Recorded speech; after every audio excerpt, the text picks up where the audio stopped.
So Neil Huffmeyer, that started Main Events, did a lot of work for him back when he owned it up until he sold to the Australians. Mhm.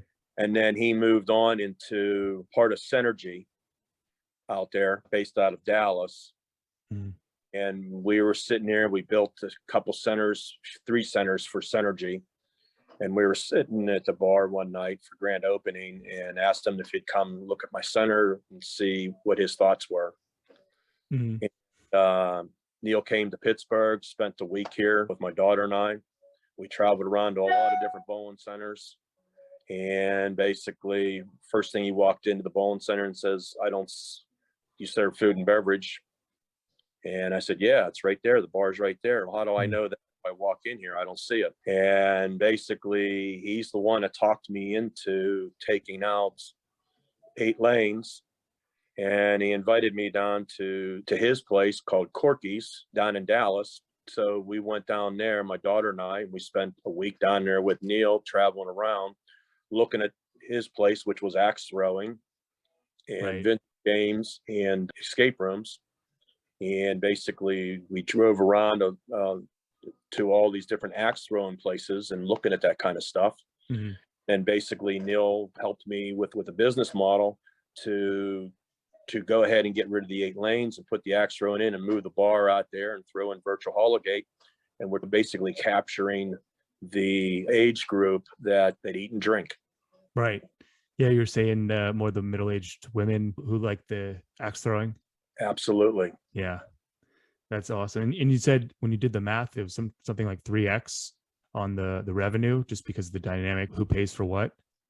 We are double the business from 2019. Mhm. Yeah, that's incredible. Double Wow. total. Yes. Yeah.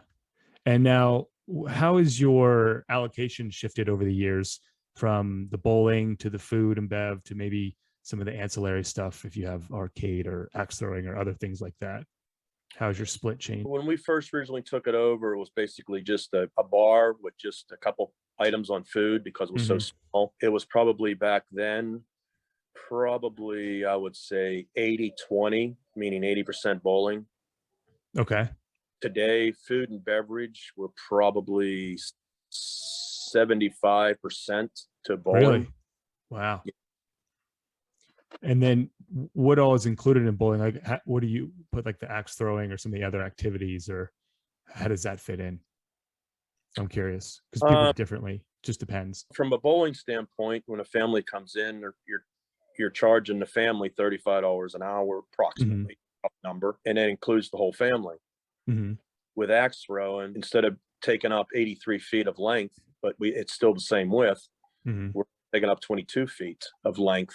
Right. And capture $25 per person for an hour and 15 minutes. Yeah.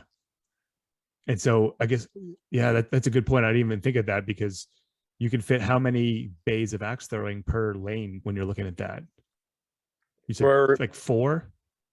8 lanes wide is the same.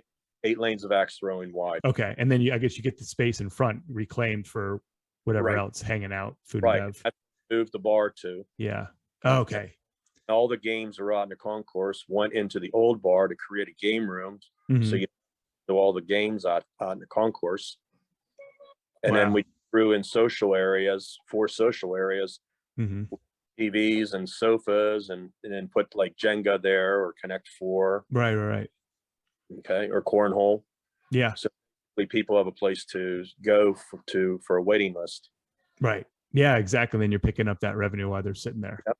Yep. Yeah. So pretty quickly, it's pretty apparent how you can double revenue in like a couple of years. Yep.